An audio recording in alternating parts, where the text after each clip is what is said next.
আমরা আস্তে আস্তে আমার অত্যন্ত খারাপ লাগছে। 2009 সাল অনিল মাহাতো যখন ঝাড়খণ্ড করত, সে যখন মমতা ব্যানার্জির নীতি আদর্শের প্রতি আস্থা রেখে তৃণমূল কংগ্রেসে যোগ দিলেন, সেই যোগদান পর্বটা সম্পন্ন করেছিলাম আমি। অনিলের সাথে আমার একটা দীর্ঘদিনের সম্পর্ক ছিল। 2009 পর থেকে 2016 আজকে 7 বছর অতিক্রান্ত। 2009-2010 যখন এই জায়গায় বারুদের গন্ধ, যখন বাতাসে বারুদের গন্ধ ছিল, যখন এখানে স্বাভাবিক জীবনযাত্রার অসুবিধে ছিল, সেই সময়ও অনিলকে আমরা অতি সন্তর বলে আগলে রাখতে পেরেছিলাম।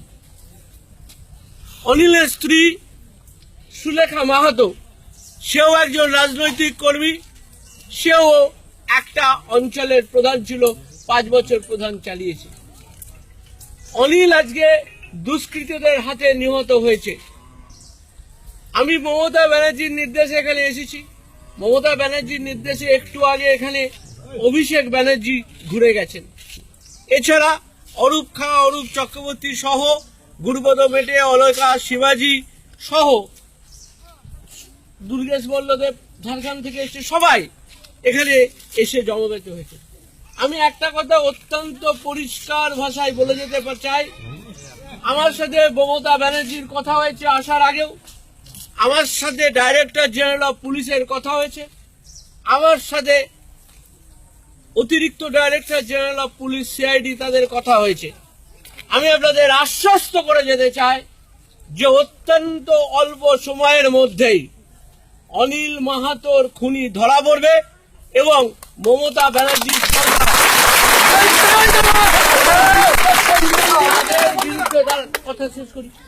দৃষ্টান্তমূলক শাস্তি দেবেন।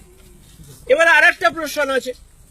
দেখুন, আমরা জানি আমাদের মানুষ, আজকে অনিল নেই, গতকালের ঘটনা আমরা সবাই মিলে এসেছি। দিন যাবে, কাল যাবে, ক্ষতি নিশ্চয়ই তৃণমূল কংগ্রেসের অনেক হয়েছে। তো সবচেয়ে বেশি ক্ষতি যদি কিছু হয়ে থাকে সেটা সুলেখা মাহাতোর হয়েছে, এবং সুলেখা মাহাতোর সাথে তার 3টে বাচ্চার হয়েছে। আমি আপনাদের কাছে আশ্বস্ত করে বলতে চাই, মমতা ব্যানার্জি যবে থেকে এই জাতীয়তাবাদী আন্দোলনের নেতৃত্বে এসছেন, কোনোদিনও তার সহকর্মীকে তিনি ফেলে যাননি। আজও দায়িত্বের সাথে বলে যাচ্ছে। আমাদের একটা বক্তব্য শেষ করতে দাও। অনিল মাহাতোর পরিবার, তাদের সাথে মমতা ব্যানার্জি কোনোদিনও সাথ থেকে সরবেন না, তারা থাকবেন এবং তার পাশে থাকবেন।